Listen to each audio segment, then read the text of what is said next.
David Vizard here. You guys are watching PowerTec 10.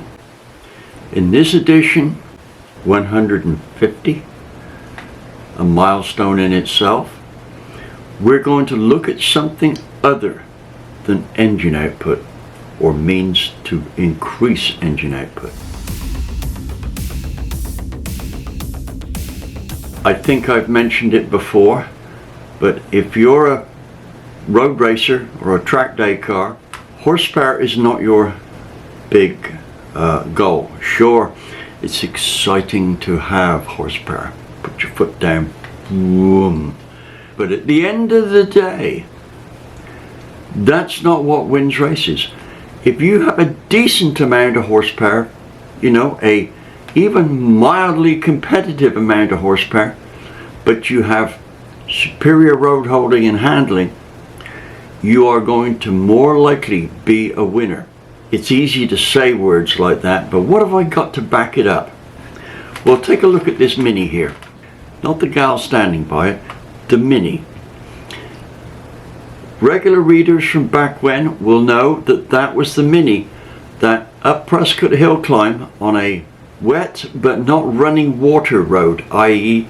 there was no running water, it was just wet. I beat all the Formula 3 cars, all the Formula 2 cars, and all the Formula 1 cars. Now somebody's going to say, well, the Formula 1 guys must not have been very good drivers. Give me a break. These guys were excellent drivers and they had top machinery. Formula 1 cars.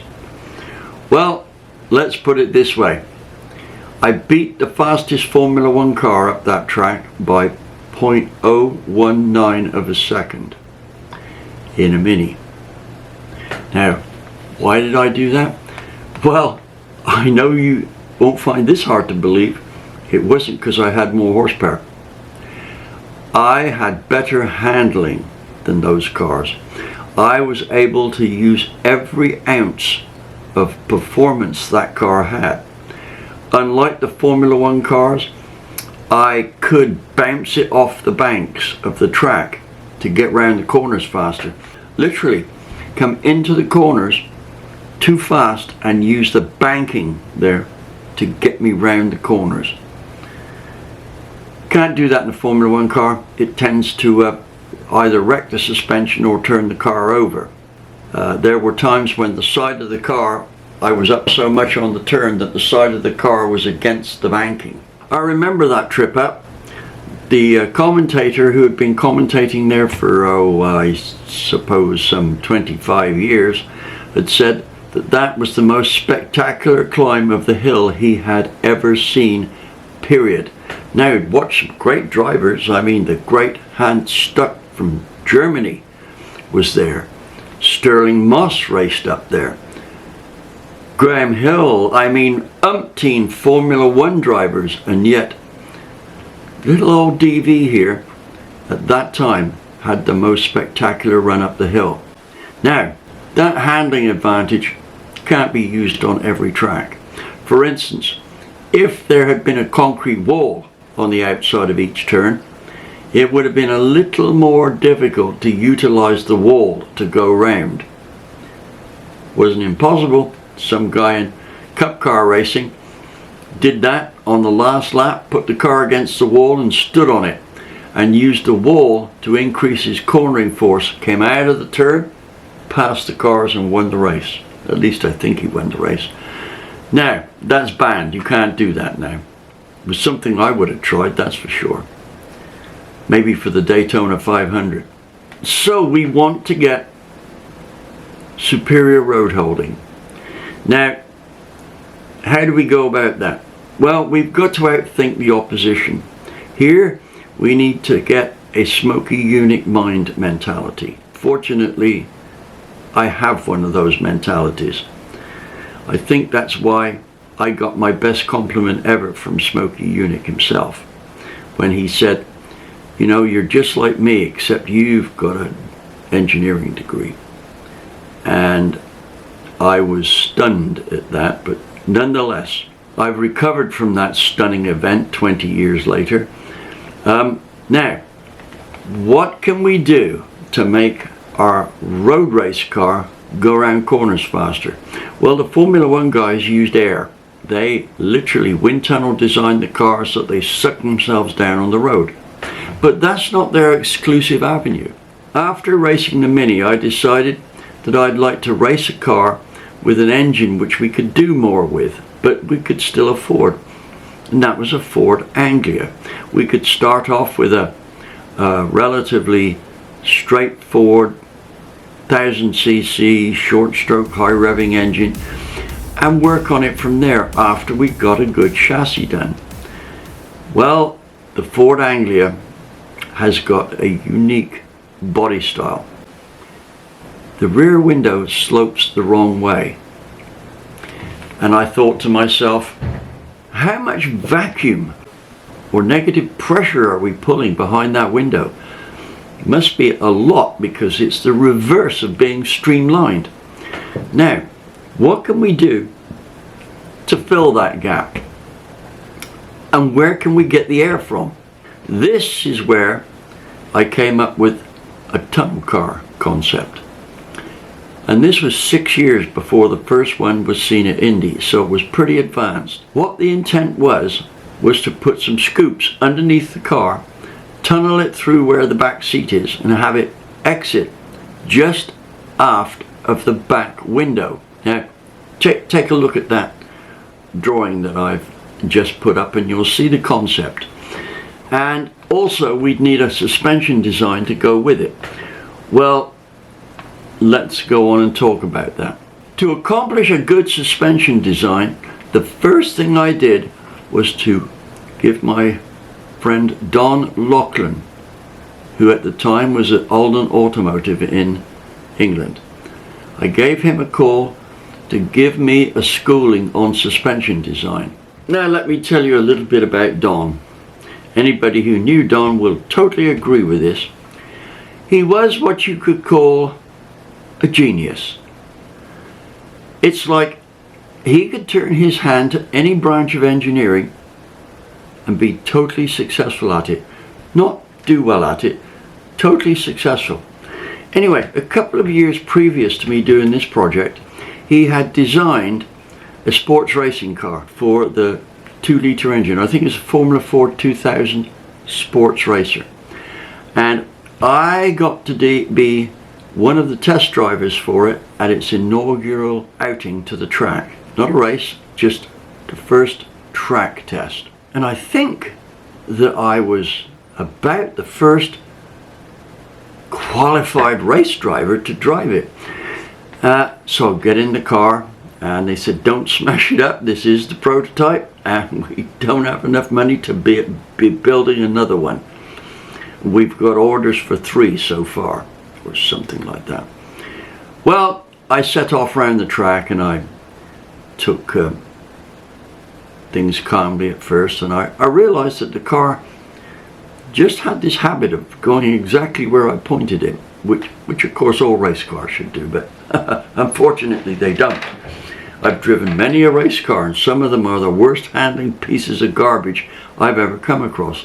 And I have to think the drivers that do well in cars like that, and there are some, that if they had a real proper handling car, would be champion status drivers. That, as it was, they were just fast and competitive.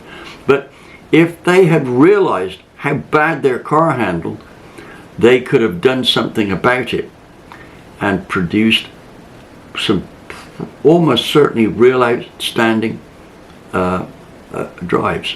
And let me deviate just here.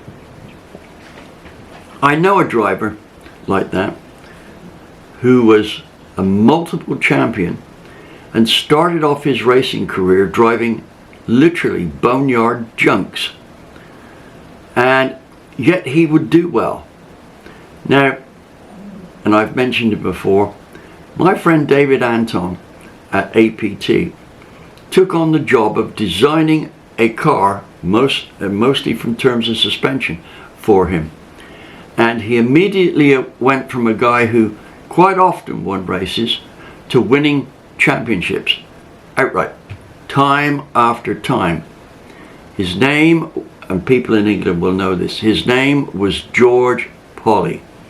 I was very fortunate to be friends with the guy. He was just one of these amazing human beings. Just one more of the high quality people, the smart people that I seem to be able to get involved with in my life, right? That's how I learned so much.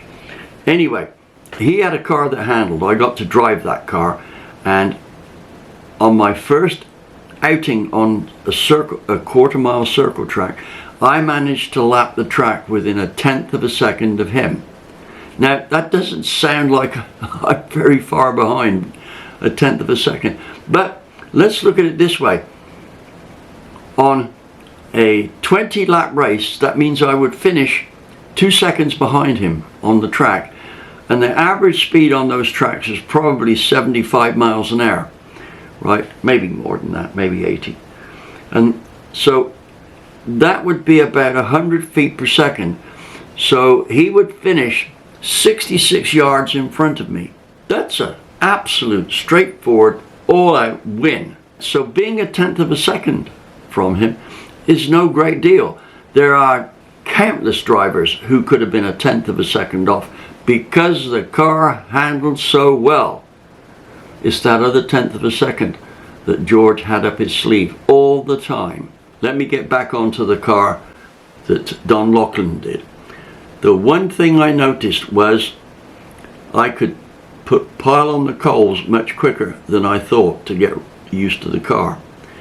And after putting on some blisteringly fast laps at Silverstone, you know, they were not just competitive, they were possible pole setting positions.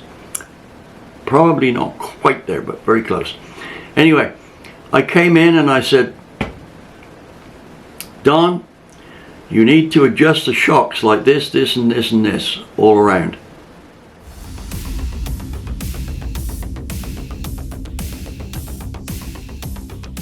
Okay, it's pretty much time to take the bull by the horn here.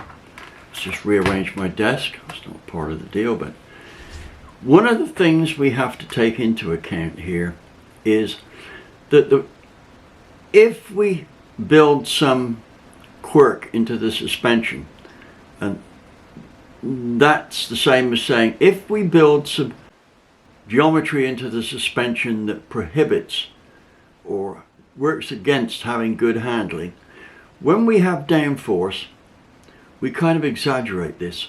So we can make a semi-dangerous car into a really dangerous car.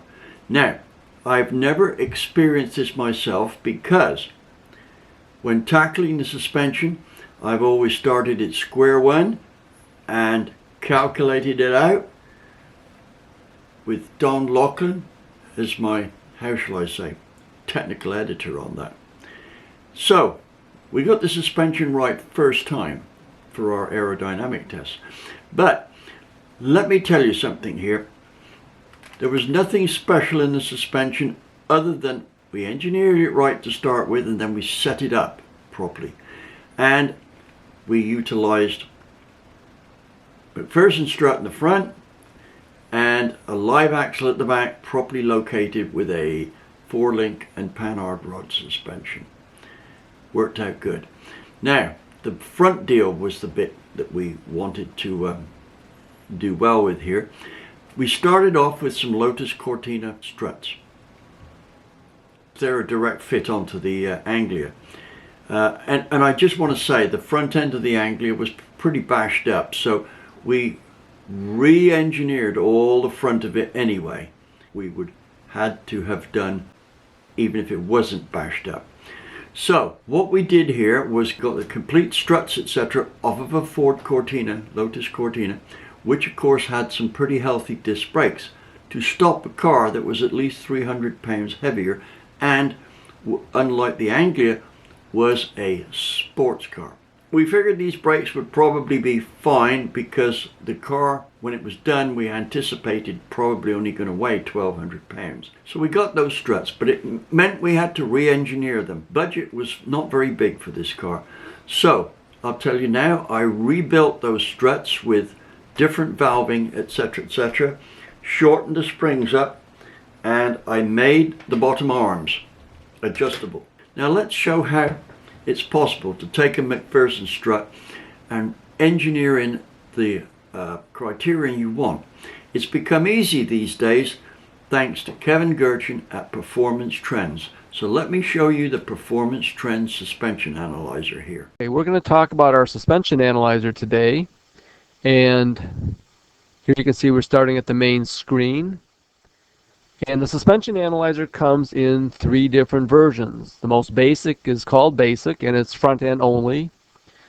The upgrade from that is Full Vehicle, which is front and rear suspensions together, and plus some other features like push rod and pull rod springs and some other more special case suspension features.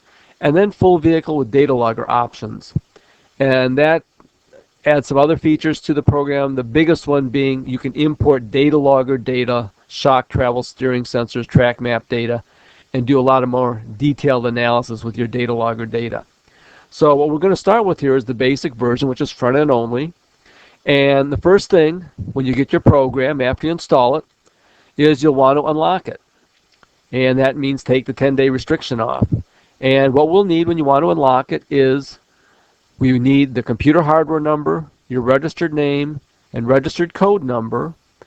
And if you got a CD or a book from us, there's a 4-digit serial number on the CD or inside the book. Send that also. You could email that, for example, and we'll give you an unlock number, and that'll take the 10-day restriction off. And you get 2 unlock numbers to have it on 2 computers at any one time. Basically, how the program works is there's a bunch of, and you see this data down here. These numbers represent the X, Y, and Z coordinates for different points, like this ball joint here, for example. X is distance out from the center, Y is distance up from the ground, and Z is a depth measurement that if we click on top view, the Z measurement is from this line here connecting the 2 spindles. Well, it's just occurred to me that, let me just finish off about the suspension first. The rear suspension was a conventional 4-link panhard rod type deal, but the roll center at the back was adjustable. In other words, we made the panhard rod so that we could, over here they're called track bars. We could move it up and down so as to change the roll center. Now I'll tell you why. It was necessary for us to be able to get the roll centers such that the front wheels picked up in the turns. Now it'd be quite easy to do this because the cornering G that it would pull was anticipated to be high, and that was a correct anticipation. It was high. We could pull nigh on double the amount of G's that any of the other cars could, so it was good. But we needed to have the rear roll center such that it would, when the rear wheel hit the curb, front wheel would fly over it. That was my technique, right? I always was charge the curbs, and I set the car up so that it could deal with it. That's always been my criteria, because nearly all the tracks I race on are curb tracks, not wall tracks. What would happen is the front wheel would fly over the curb more or less, usually 6 or 7 inches above the curb. The back wheel, there would be enough roll on the car so that the back wheel that was going to hit the curb was in the soft spring range, so that when it did hit the curb, it was a like this, and the car just, it was leaning over it, so it just went like this. This was very useful. Now I'll tell you how useful it is. This was the car that Des O'Dell at Chrysler called us up about and said, get rid of that Anglia and I'll give you all the parts you want plus a car to do the first off the Triplex Touring Car Championship, which is a club event, and then the international event, the British Touring Car Championship. Well, that was worth a lot of money, plus we expected to be able to get some decent sponsorship there. Yeah, right, that didn't work out. But anyway, the thing was that in this one race, I lapped fast enough, and it was, let me qualify this. It was a race where the 1300cc class was jam-packed, so the race was between up to 1000, so there was no 1300 class there. We had 1000cc, no 1300 cars, 2 liters to 3 liters and 3 liters and above was unlimited. Now, I managed to put the car on the inside second row of the grid, right? So I think I was third fastest lap there, and the track was a little bit slippery, so the big cars didn't do their bit, but mine cornered really well. Now here was a snag. Remember I said this was built on a budget? Well, it was. We used a standard Ford Lotus Cortina close ratio box. Nice box for a 4-speed box back in those days. And here's the deal. Our 1000cc engine, much as we'd have wished it could, never would have enough torque to be able to break that box. I mean, they dealt with stretched 2-liter engines, 2.5 ones, and didn't break. It wasn't until you started putting more than probably 300 horsepower through them that they started to have a reliability deal. Now, we had a fairly low final drive, but we needed to have top gear so that we could pull maximum RPM down the straight, and the Silverstone straight was the fastest we were going to go. And so our first gear was 2.2 and high gear was 1-to-1. So when the big spread, normally you have first gear something like 3.7, 3.8 in a regular street gearbox. What this meant was, when it came to the start, DV didn't do his usual spectacular boom past 4 or 5 cars before the first corner. Sometimes a lot more than that, 10, even as many as 20. No, instead I would lose, probably on that start I would lose about 10 places, because the car, boy, I had to slip the clutch a lot to get it going. Once I got it going, all 4 gears would have been useful on a track like Brands Hatch. Not quite Silverstone, but the first 3 gears were. Now, that's fine. By the time we came to the first corner, it was time to put some brakes on. Well, this is where I started to make some inroads. Cars that were coming up to pass me put the brakes on. I didn't. They were limited to about 1G stopping on this road. No, I was limited to probably better than 2G. So I passed 3 or 4 cars into that turn there. Came out of that turn, took the next one through Maggot's Curve flat out, right? And that would have been flat out for all the 1000cc cars, but not necessarily the big ones. Anyway, came in to brake for the hairpin. I went down the inside of these guys. They're all hard on the brakes and I'm still on the gas. 2 wheels on the grass, out-braked them all. Came into that corner in second place. Was that cornering power? Let me show you the car. I don't know where all the photographs have gone for it, but I checked everything. I've spent the last 3 hours looking for photographs.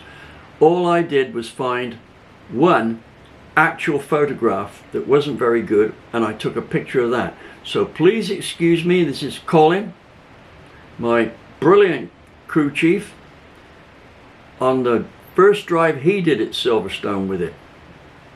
Take a look.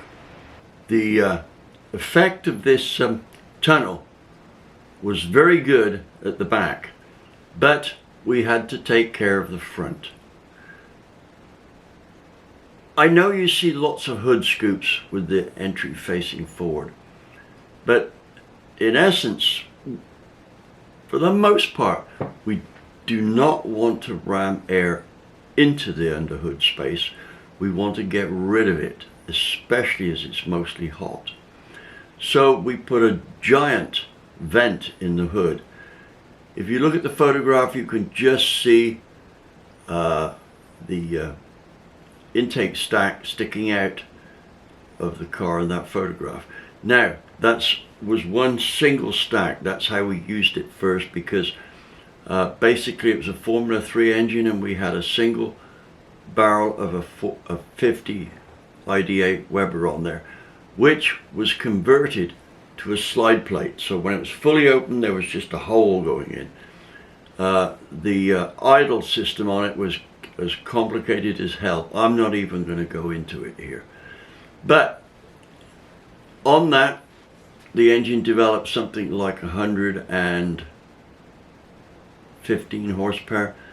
It would have been a very competitive Formula 3 engine. Formula 3 at that time was 1000cc pushrod deal. But we cut that big vent in, and we were able to cut the air intake for the radiator by about half. So most of the air for the radiator, or going into the engine bay, actually came from underneath the car and up. So that achieved two things. One, at the end of the straight, it cut the lift on the front end by an enormous amount. I want to say 150 pounds, but I don't think it was quite that much. I know it was more than 110 pounds of lift at the front. Now, our measurement here was very crude. We just used a rod which had a little clamp on it, which clamped onto the deal that held the coil spring on the front, and it came up through a hole. And what we did was we had some marks on it, and we looked and saw where the mark on it came with respect to the hood. We knew where it started off. Now, it was by no means like that. It came up and it went. But what it meant was we could see the highest and the lowest, and we took it from between the two. Now, I don't know how accurate that is. It's of the right order. So we could tell from that by loading the car up in the pits and seeing how much it dropped to the average. And it was, like I said, as I remember, about 110 pounds.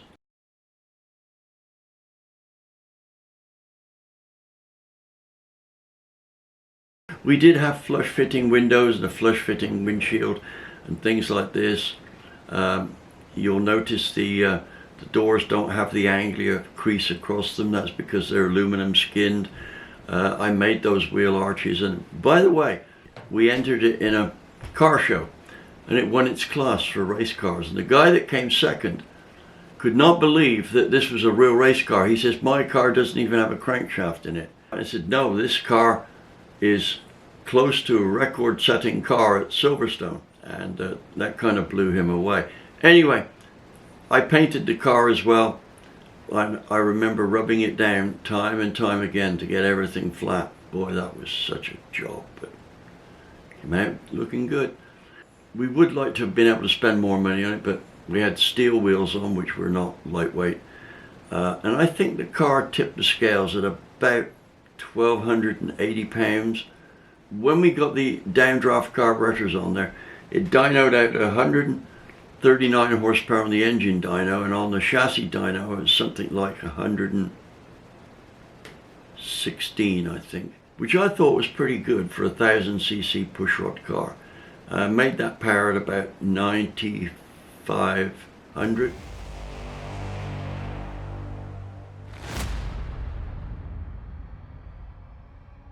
Thing is how well did it work on the track? Well, Colin was the test driver, and we went up to Mallory Park to test it. That's a reasonably fast track, or I should say down the back straight it's reasonably fast. It's got basically a mixture of corners. One of them is a 180-degree flat turn. It's like a typical NASCAR track, but there's no banking on it. It's flat all the way around, and that would be a good corner to test the stability of the car under a fairly big downforce force. Now, the day we were up there, there was a Formula Ford, 2 Minis, and 2 sports racing cars. They were the Yeah, I'll think of the name and put it in underneath. And on one lap, when Colin got up to speed, he came into the turn and he was behind the two Minis, the two sports racing cars, and a Formula Super Ford, right, single seat winged car on racing slicks. He passed the two cars he came up to first on the inside, then two on the outside, and then the Formula Super Ford was just exiting the turn when Colin went by him on the inside. I remember the guy said after, it was kind of eerie. There he was shifting at about 7 to go up into high gear, and Colin shifted to go up to high gear at 13,000 RPM as he went by. And he went by at a pretty decent speed. I mean, it was like that. All of that speed was gained on the corner. So the bottom line is this. For his cornering power, they represented nothing but mobile chicanes. He could pass them at will, anywhere in the corner he wanted to. So, did our ground effect tunnel car work? You bet your life. How many G did we pull? Well, we had a homemade G meter, and we did have readings, reliable readings, as high as 2.9 G. I am sure that if we'd have got onto a test track by ourselves and had time to set everything up, we could have exceeded 3G on the fast bends. But what about its mechanical grip? How well did we do with the suspension? Pretty good. The information I got from my genius friend Don Laughlin worked right down exactly as he said. Thank you, Don.